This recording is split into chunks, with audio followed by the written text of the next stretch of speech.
welcome to the Scions Recap Show. My name is Akshay E041, and joining me is a man who would very much so like this to be an Indiana podcast today, Mr. Jake Grant. Hello. Hello. Yeah, that was something. That was something. We don't usually do this on Saturday nights. So we haven't had to do the raw reaction yet this year. Yeah, so this is going to be raw, unbridled emotion, as it always is from us. Actually, I think we'll, you know, cool it a little bit, but we are recording this on Saturday night, just about an hour after Georgia Tech's game versus Boston College.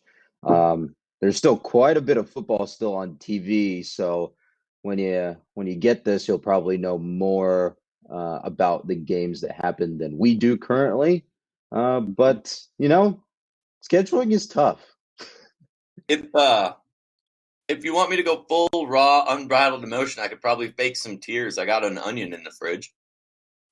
I think we can do without the theatrics for now. Okay, Um, okay, noted. I'll keep it in my back but pocket.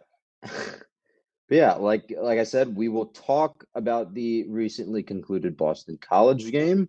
We're also going to talk a little bit about the volleyball series versus Clemson, That's what. and then we're going to jump around the ACC a little bit for games that ended before our current 8 Eastern start time, and maybe talk about some of the stuff that's currently in action. I'll drink to All that. right. Yeah. All right, Mr. Grant, do you want to get us started with talking about the Clemson volleyball series? Sure. As you, Akshay, I know you know this, but I don't know if the rest of our listeners know this, but Georgia Tech volleyball was ranked number 8 this week in the polls. So very good for them. We like to see it. They hosted Clemson at O'Keefe Thursday and Friday as part of like the pairs of games they've been doing. Won both games. Gave up one set between the two games. Haven't lost to Clemson since I think my freshman year now. So 2016, I believe, was the last team that lost to the Tigers. I'm trying to vamp here. I don't know. It's interesting covering this team because a lot of it stays the same. They're consistent enough that Georgia Tech volleyball, you kind of know what you're going to get, except in one critical aspect. They played well Thursday. It was a sweep. Friday, little rough out of the start. Clemson won the second set to tie it at 1-1. And Coach Collier made a big change, pulling Maddie McKissick, who has been the starting middle. Wow, I'm blanking. Anyways, Middle blocker. yes, middle blocker. There we go. I think this is in her third year doing that. And for freshman Bella D'Amico, and she played really well. I'm not saying that's the reason Georgia Tech won the next few sets, because that's probably not true. But looked really good out there. Had some good blocks. Had some good hits.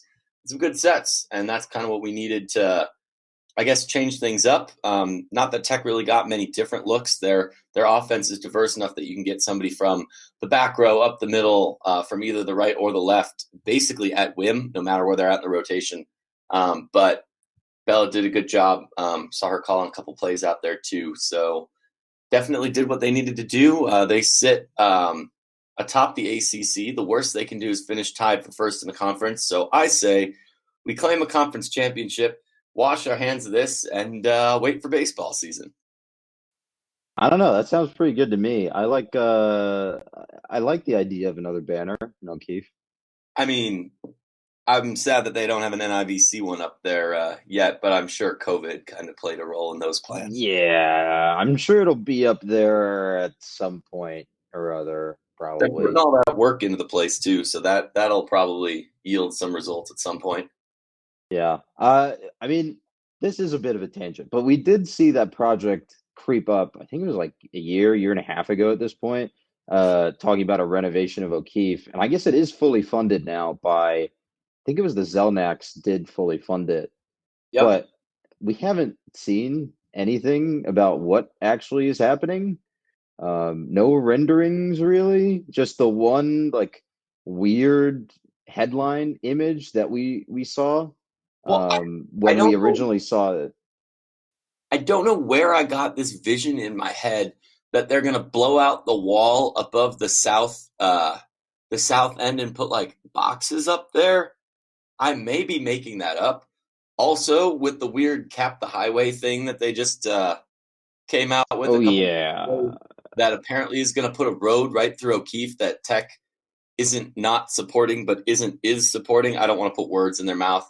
I had the pleasure and privilege of chatting with Mr. Doctor, not Mrs. Doctor, Angel Cabrera 2 weeks ago, and the only thing he really like tensed up at that I brought up, because we were talking about a lot of different stuff, was the mention of the highway project. So I would hope that Athletic Hmm. putting $5, $6, $7 million into making O'Keefe have functioning air conditioning and new banners and a luxury box area if it's just going to get knocked down for a road. But that's probably the most Atlanta thing I've ever damn heard. So, Hey, this is Atlanta. We prioritize our highway construction projects at the behest of, common sense. oh yeah, just put one right through Matheson while you're at it. That needs to go too. If we're talking buildings by the road. Ugh, that plan is rough. Maybe we'll put that in the show notes so other people can jeer at it. Who knows? Oh, for sure. Oh, for sure. I'm sure there's plenty of road nuts out here somewhere. People that like building. Truck nuts, you might say? Sure. No, no, two on the nose, two on the nose. Maybe just a bit. Okay, well, moving on, we do have a slate of ACC games to talk about today. There is one currently in action down south in Coral Gables, but we can talk about the rest. What say you, Mr. Grant? Sure. We can start with probably the first game, Louisville, Florida State, which is a battle of the two teams that competed to be worse than Georgia Tech this year. Somehow that is an improvement. Is improvement the word I'm looking for? No, somehow that is a title that is achievable this year. I don't know. I don't know where I'm going with this joke. Anyway, Louisville blew out Florida State by 31 points, 48-16. It is unclear which team is like it's unclear where Florida State is going, especially a week after beating North Carolina ever so slightly. I have no idea what to think of Louisville anymore. Yeah. Louisville seems to be Dr. Jekyll and Mr. Football team right now. 48-16 is a pretty convincing score no matter who you're playing. Um, again, they were at home. That might have helped a little bit. I don't know. That's about all I got. I don't think either of them are particularly good. All I'm saying is that loss looks even worse for UNC. Yep. Moving right along. The other nooner, this one was on ESPN. Number 23, NC State 21. Number 14, UNC 48. Sidebar, real quick. Did you know that NC State was ranked? No, I did Because I not. I saw didn't. that come up, and I was absolutely shocked because there's no way NC State is as good as their record I is. think this is like a COVID thing, right? Because none of the Big Ten teams are actually ranked where they should be. And the Pac-12 hasn't started yet, so you're missing probably like eight-ish teams, right? But what? I, I mean, there's enough Big Ten teams that are ranked that I don't think that's an issue anymore. I wouldn't. I'm confused. I think this is a case of the voters seeing, ooh, 4-1. Let's put them in, and Yeah, that's this isn't to denigrate anything that NC State has done. I mean, I guess I haven't really watched NC State play this season enough to make a value judgment here, or a strength judgment here. But it's weird. I Yeah, I mean the game wasn't weird. This is kind of the expected result. UNC won by 27, 48-21. But NC State being ranked is weird. yep. They also threw an atrocious looking pick drill interception early in that game. That was brutal. Can't win games if you're doing that, but somebody ought to call up Jeff Collins and tell him the same thing. Oh boy, we will get there. Hold your horses, buddy.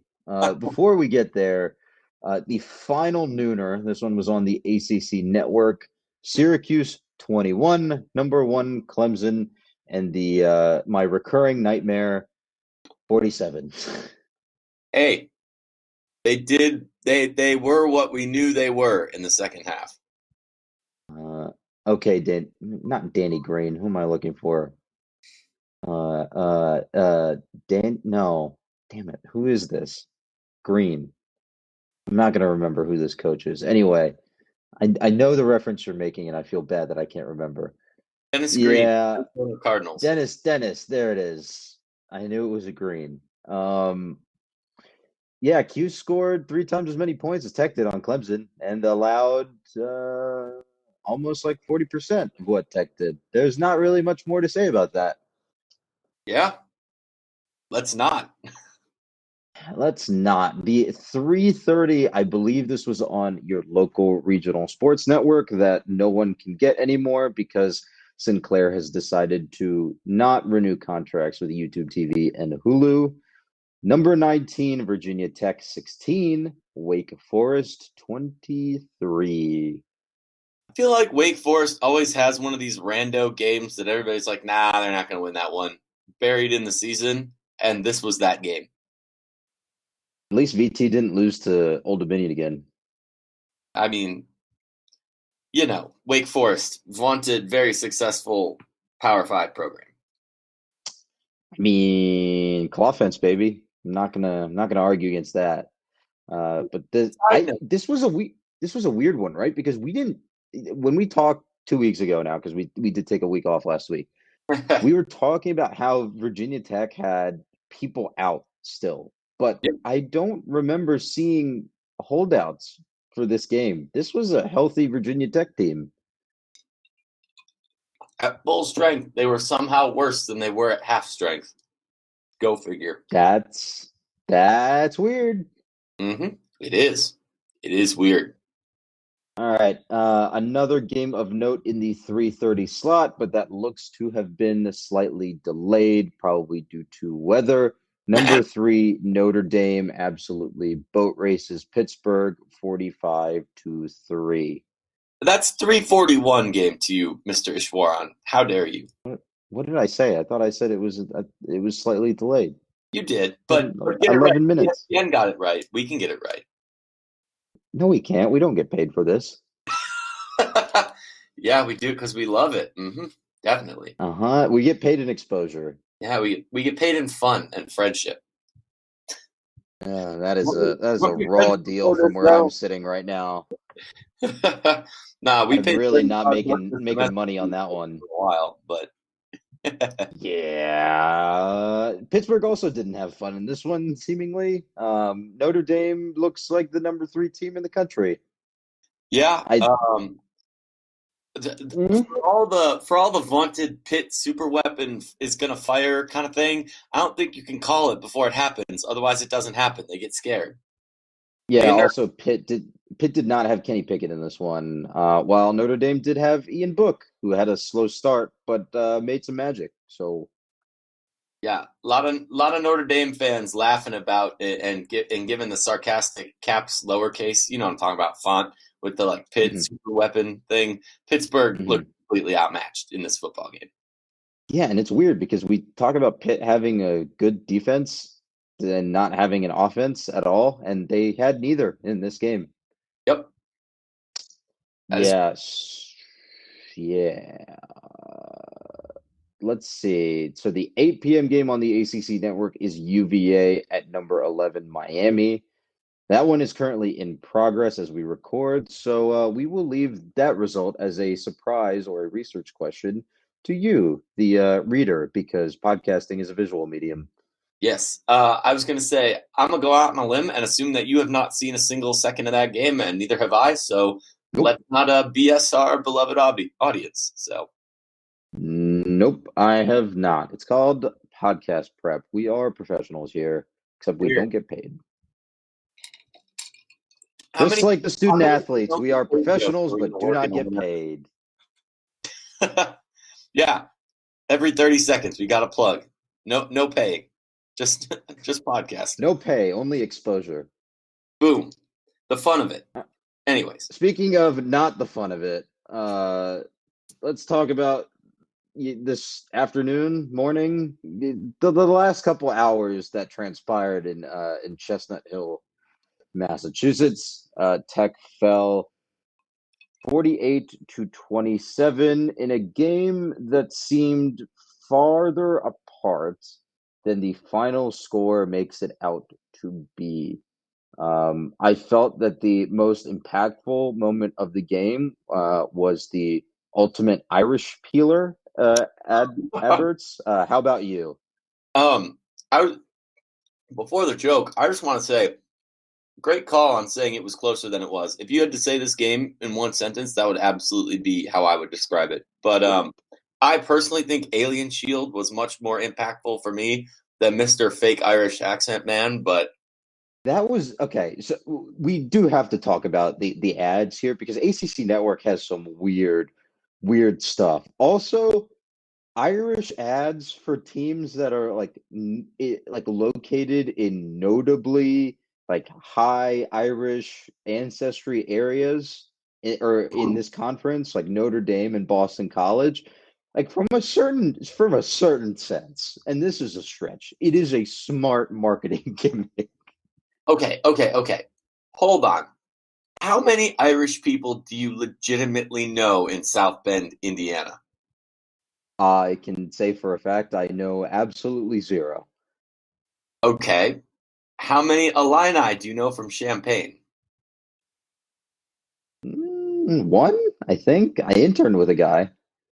You interned with a legitimate You Illini mean like tribe that? Oh, no, from no, no, no, Champaign. no, no, no, no, no, no, no, I no, no, don't no. think I don't think Notre Dame might draw Irish people from various places, but I don't know if you're marketing to. What do I know about the demographics of random cities in the ACC? But still, I don't think that the ultimate Irish peeler was going to like really stir up the deep-seated cultural heritage of Joe Schmo watching it. You know. Hey, don't ruin my dreams, all right? I really want to give the guy credit for his marketing gimmick. What ad and gimmick would get you to buy something based on your heritage? I don't know, something that spoke to like letting me down every single year ad infinitum, Atlanta sportsy like. Wow, that's quite the heritage. It's a it's a burden I must bear. And we all cry for you. Surely you do. I hope you do. Oh, you know I do. In terms of the actual game, though, Yeah, we should probably talk about that. yeah, like I'm not gonna blame any like I saw some people on Twitter and definitely people in group chats and group meets that I'm in, not from the Rumble Seat Slack because we are very rational people all the time. Don't ask any questions. Why do you ask questions? Just like throwing stuff on the refs or something like that. This game was not won or lost by refereeing. Oh no. There Like were okay, to be okay, fair, there were questionable maybe decisions, but your point is right. There like you cannot say that the game hinged on those decisions. no, they didn't. Like pull the touchdown back. That could have been a fumble. Maybe we march down the field and it's a 14-point swing. We still lose. Like you can't. There's no. Like you can't put it on the refs. I think this team is not well coached, and I think that shines through. And I hate to say that because I want to believe that this whole 404 the experiment thing is going to work, but the amount of yellow laundry I saw on the field for things we can prevent halfway through the season is still way too high. Way too high. Yeah, it's I had something written up in our notes because we're not talking about, the actual game recap, but at this stage. But later on my notes, I had something along the lines of it's frustrating to watch at this point. Like obviously you're coming off. I mean, in the last 2 weeks, you won versus Louisville at home. In a weird game, you kind of have to look at that game in a little bit of a different light, and then you get the absolute snot beat out of you last week, and this was sort of supposed to be. This is a perfect time for a bounce back performance. You're on the road. You know you're more talented than that scoreline last week shows, and you're playing against another um you're against a team you're more evenly matched with, and the you can see it. You can see the positives, you can see what they're trying to do on offense, you can see those little sparks, but Yep. it's not clicking. There's an engine metaphor that I want to make, but I don't have the mechanical engineering background to actually make it well. So I'm going to let you do that. But it it's just the mistakes and the lack of discipline. It's just always at the worst possible time, and it's just go Like, ahead. sorry, I was gonna say like the first thing that came to mind when I was like, oh, like uh, metaphors was putting a like a square peg in a round hole kind of thing, because you still get the insinuations about like, oh, it's such a big change from the triple option or whatever on the broadcast, but I don't think that's the problem. Everybody seems to be miscalibrated by a half step on a tackle, or Hmm. 2 inches too short to wrap somebody up, or microseconds early on a snap, or whatever it is. It just doesn't seem like it's clicking. And I think we saw a game against Louisville where everything did click, right? We played a game where we created chaos, as much as I hate to spit out, um, Spit Jack out the memes. or whatever, but we created chaos. We were effective in the run game. We passed when we needed to, and we didn't give up the ball. And when you drop 3 turnovers, including one that went back for a score, and another one that was in the opposing team's red zone, setting them up for a score, you're not going to win ball games. And maybe that looks different if, like I said, they're calibrated better, or the tolerance is better, whatever engineering metaphor you want to use, because you can use a bunch of them. Oh, he can use a bunch of them. I, He I knows too many. I don't know. Well, that's why they gave me that golden ring. But I don't know where. Like, the buck doesn't seem like it's stopping anywhere, and that's what frustrates me.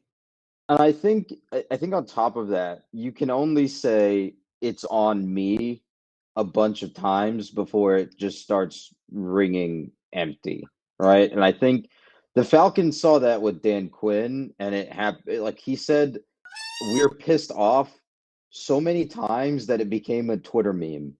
Like he said it every single week last season and every single week this season. Yep. And it became a Twitter meme.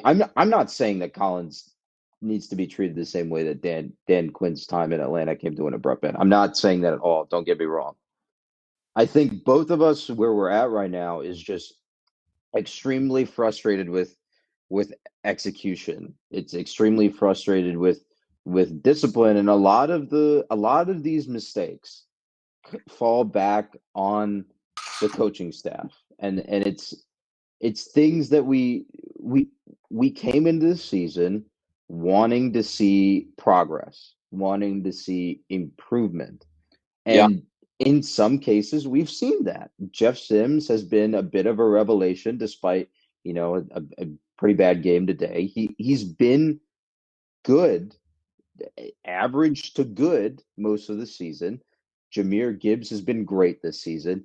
Dante Smith, Jordan Mason, all of these supporting cast and characters Nice, on Griffin. on the offensive side of the ball, Jemias Griffin, they've been good.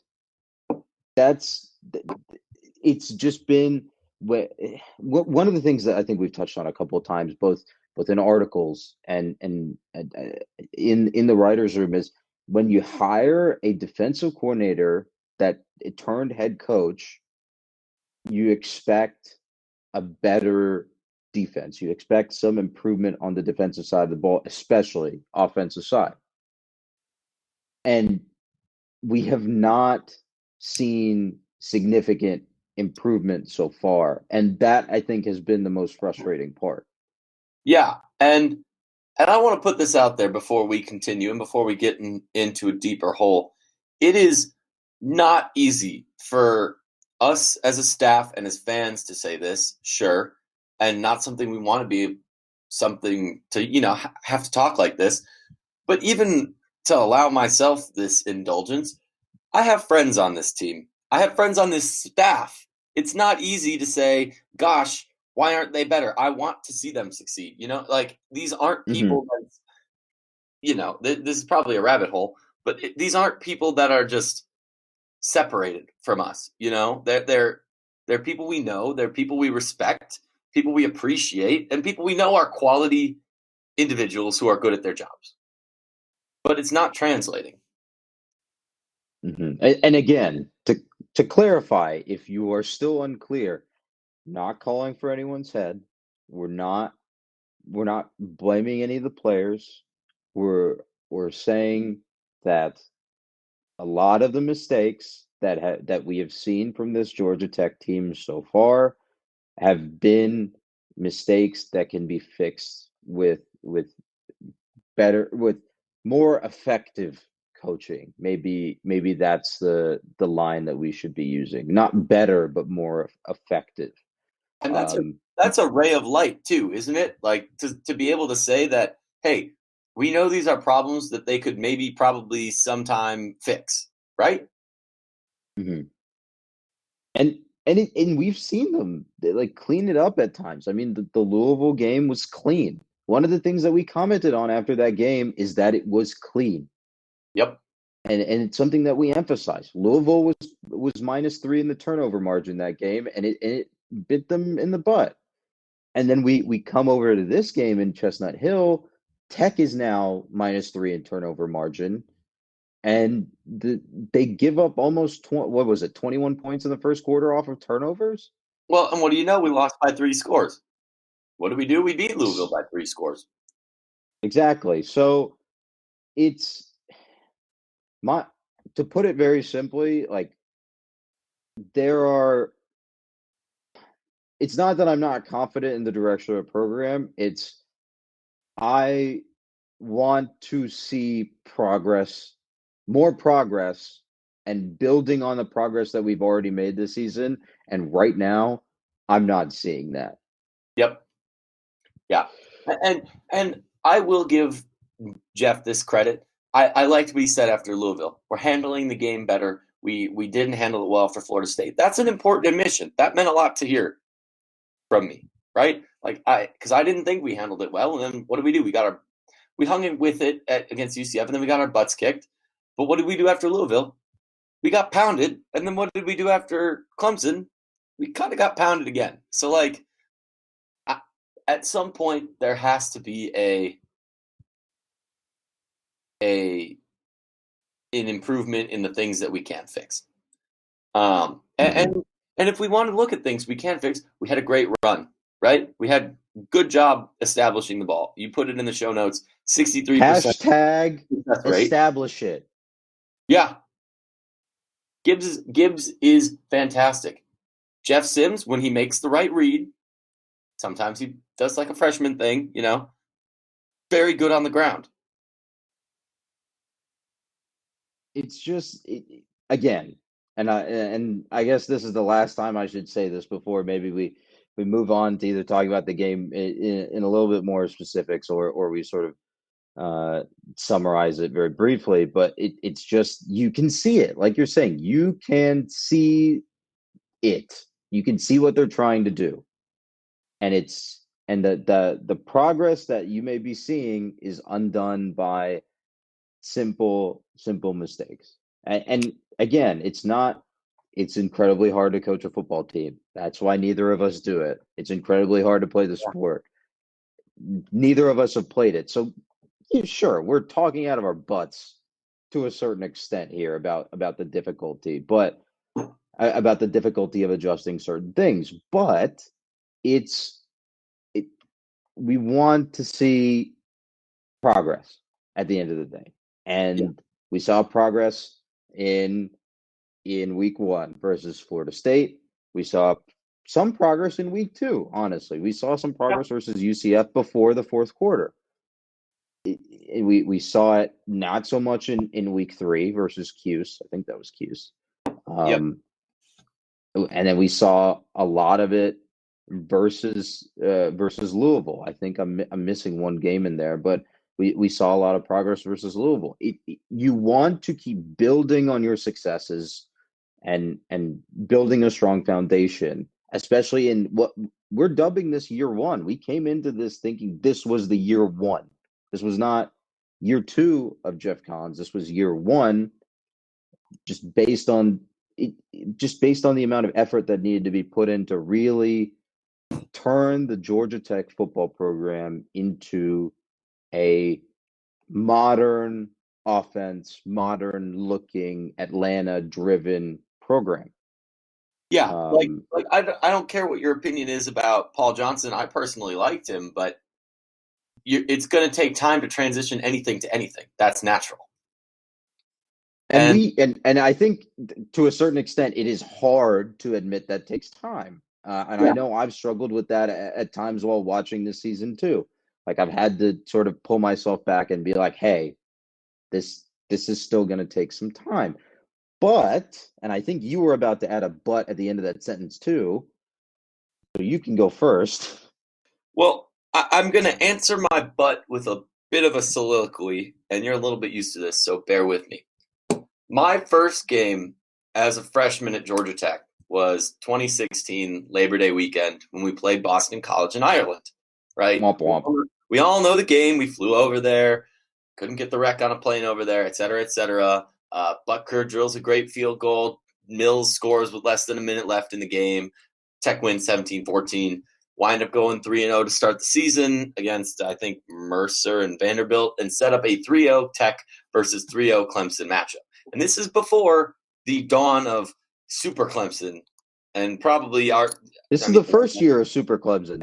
this is the first year of Super Clemson, but at the time it was very much like like what will happen, like very pivotal, right? So so more color commentary here. This, if I remember correctly, was a Thursday night game. It was. I had Um, 1770 lab until 6 p.m. It was. yes, I had 3 tests the next day. Hmm? I remember it Me very too. well. Me too. It sucked. But yes, color commentary. Point being, you look at what we did that season, right? And I see the Boston College like coming back to it as a weird sense of full circle from 2016. 2015 was bad, but you had the miracle on Techwood. You're still riding the Justin Thomas is our quarterback, running this funky but very successful offense. Old team, I guess, for the most part. You know, you have Justin Thomas, who's on his last run with Tech. You have Harrison Butker, who is probably Tech's most played in fantasy football current professional jacket, if that makes sense. So most relevant to your random ass fan. Wow, you're probably gonna have to bleep that.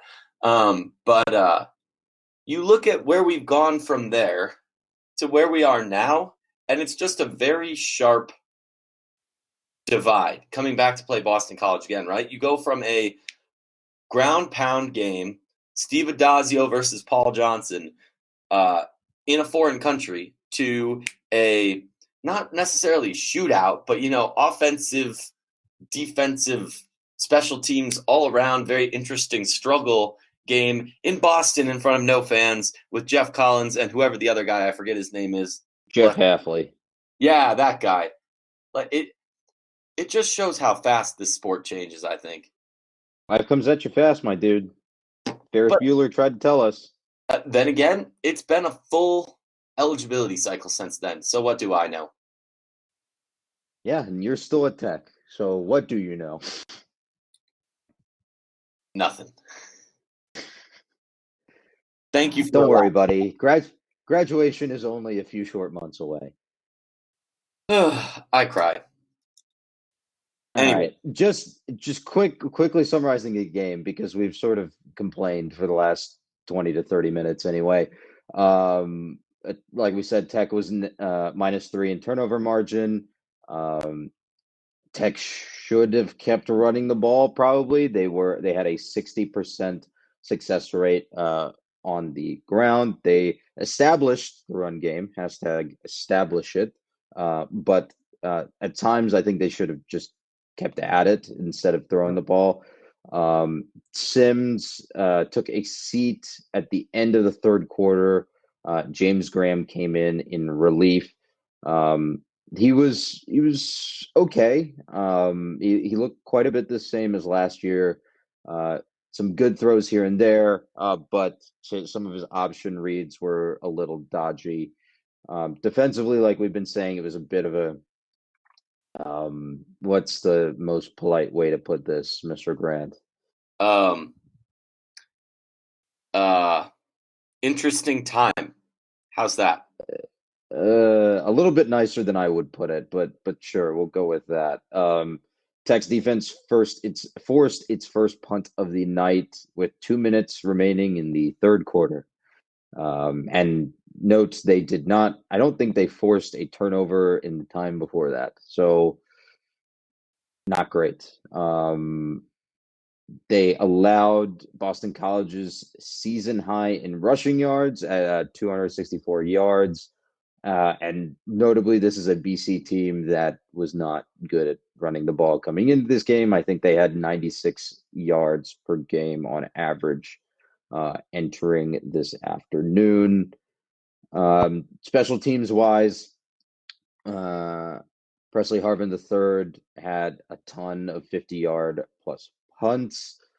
Tech missed one extra point yet again, but Gavin Stewart hit the other three. And then another lone bright spot. Tech did recover one of its two attempted onside kicks. Wanye Thomas made a pretty awesome looking circus catch over a BC defender um, to recover that one after a weird bounce. He got injured and had to was getting checked out on the ensuing drive, but he did come in later in the game. Any other game thoughts? I do have a conspiracy theory. Do you want to hear that? Oh God. Okay. My conspiracy theory that is completely unfounded, that I have no basis in fact for, is that James Graham got this garbage time over Yates and Gleason is so that they can try and convince him not to transfer. That is conspiracy theory E. Not knowing anything about what goes on inside the program, I don't think it's fair of us to speculate, but it's No, certainly it's a not at conspiracy all. theory. I was gonna say I pulled that out of my butt just sitting here listening to you. Of Hey, course, hey, hey, look, they didn't make him run a fake punt at the 50 in the ACC championship game, all right? that is true. Um, I will That would have say been a one thing. killer. One thing we got to talk about is Presley Harvin uncorking his arm again. Oh my goodness, that boy can throw. Of So course, to be fair, I missed most of the first half of this game. bro, But did not see that. so I did not see that, but I do appreciate that Presley Harvin got a chance to throw the ball again. Yeah, it was right into three red shirts and one wide receiver though. So Well, that is not what we would call particularly advised. indeed. Um, all right. Any Uh, more thoughts? I honestly think we sort of beat the horse into glue with our conversation earlier. I do not have any sort of advanced stats and win probability at this time, just because we're recording this like we said, like a couple hours after the game. Those usually take a while to churn out on my end, and obviously SP Plus is not available right now, or updated SP Plus anyway. So yeah. Roger, you know what this feels like, and I think it's very fitting that we're recording this immediately after the game. I'm pretty sure the last time we did something like this was right after the USF game. Oh yeah. And I feel very similar to I do after watching that game down in Tampa for very different reasons. But Yeah, no. The Tampa one was like heat exhaustion plus frustration, and I think this one is just straight frustration. yep, I'd agree. I don't have the It's the same feeling of malaise. fair. Malaise? Yeah. So yeah, I think that is about all we have to talk about for the week or this week, I guess. I think we touched on it earlier, but on Halloween night, Tech faces off versus Notre Dame, who is currently undefeated both in and out of conference, since they are in the Atlantic Coast Conference this season. That is a 3:30 kick on ABC. So that means Joe Tessitore and Greg McElroy believe yet again on the call. I wish I had more thoughts about this game, but frankly, the I think what we talked about earlier with all this stuff around the program kind of took most of my mind space while preparing for this episode. I might hate Notre Dame just as much as I hate UGA.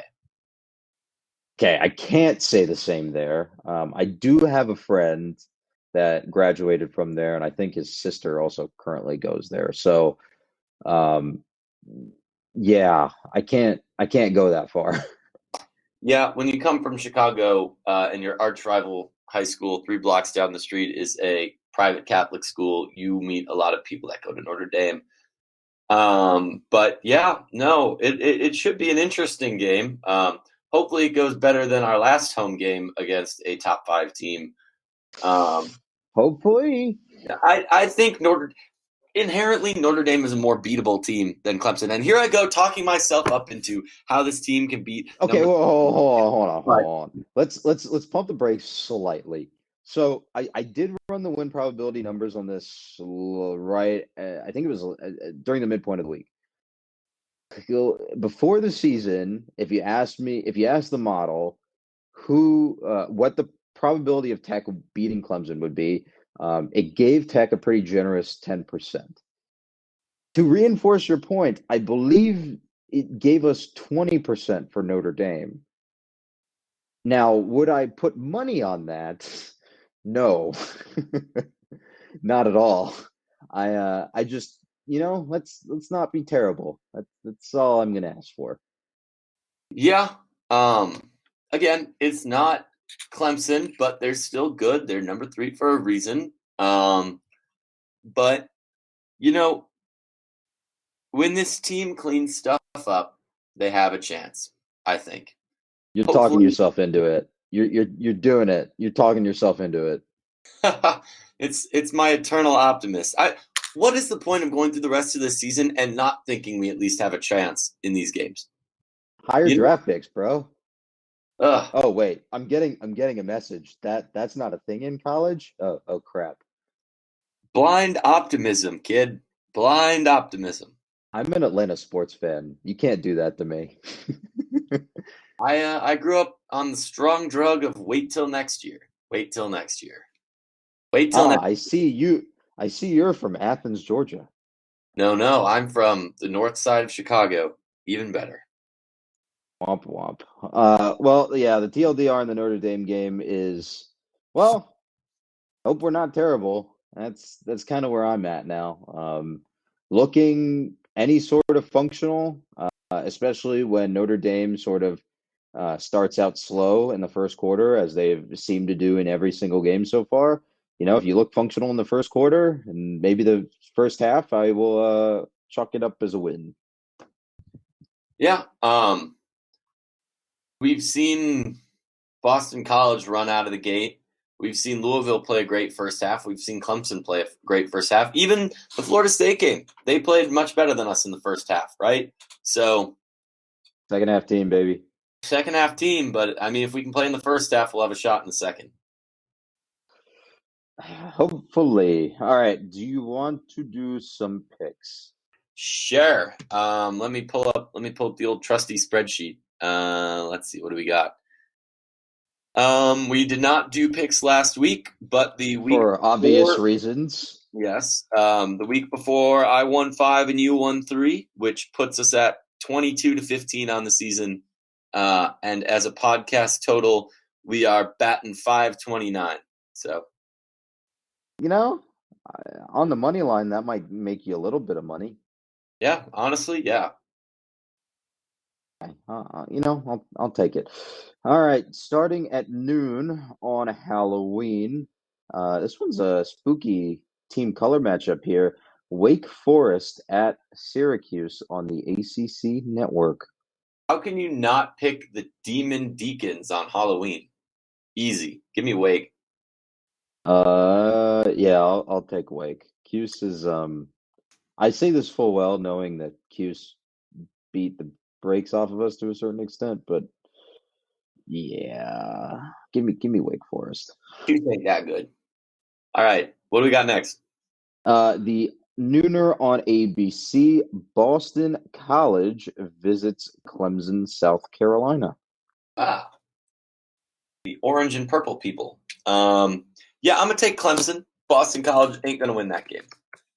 Give me the orange people eaters of Clemson, South Carolina as well. Bruh. Hot take. CLEMSO. Awkward pause. N. When they all yell that and it's 80,000 people, that's terrifying. Anyways, I can't see Boston College handling that well. Well, not 80,000 people. That reduced capacity. It's only like 24 or something, but point stands. We will skip our game on the 3:30 slot and head to the 4 p.m. ACC network slot. Number 19, Virginia Tech, which is bound to change after today's events, at Louisville. I'll take Virginia Tech.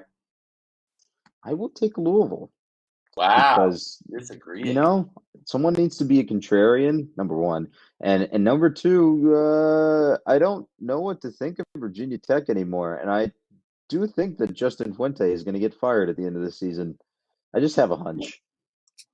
Yeah, they're so used to being ranked in the top 10 and never doing anything with it.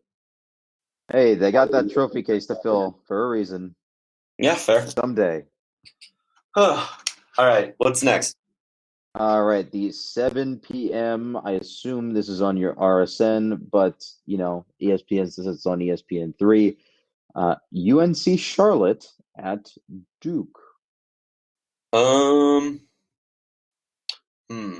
I'll take Duke. God, I wish we were picking against the spread because I think I would take UNC Charlotte if so.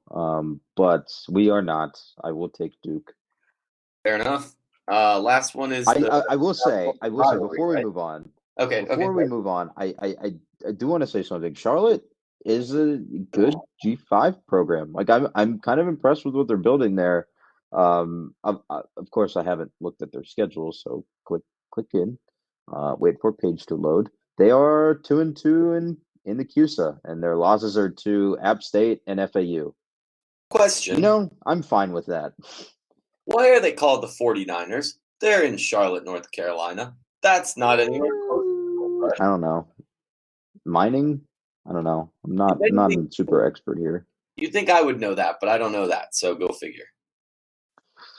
Anyway, the final game on the ACC network on Halloween, number 14 North Carolina at Virginia, and this is in the 8 p.m. slot. Give me Chapel Thrill.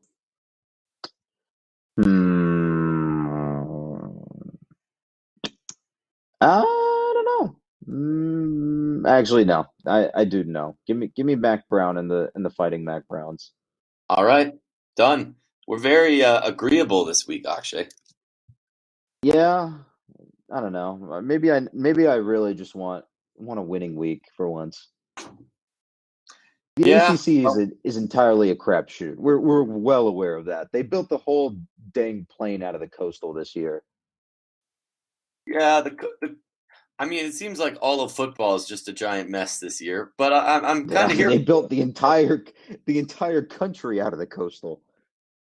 Hey, if Notre Dame faces up against Clemson, it'll be the eighth different coastal in air quotes team in the last 8 years. So You can't see it, but I'm tapping my forehead like the thinking guy meme. you're thinking that's new. Very, very new. I've tried to adopt that as a change of pace sometimes. Clearly, considering the last few weeks of picks, I have not done that. That is a bold and interesting choice, and I commend you for it. That I think with that snarky comment, I think that about wraps it up for the week, unless you have any final notes to talk about. Nope, I got nothing. All right, Mr. Grant, thank you for taking the time to talk with me tonight. And listeners, we will see you next week.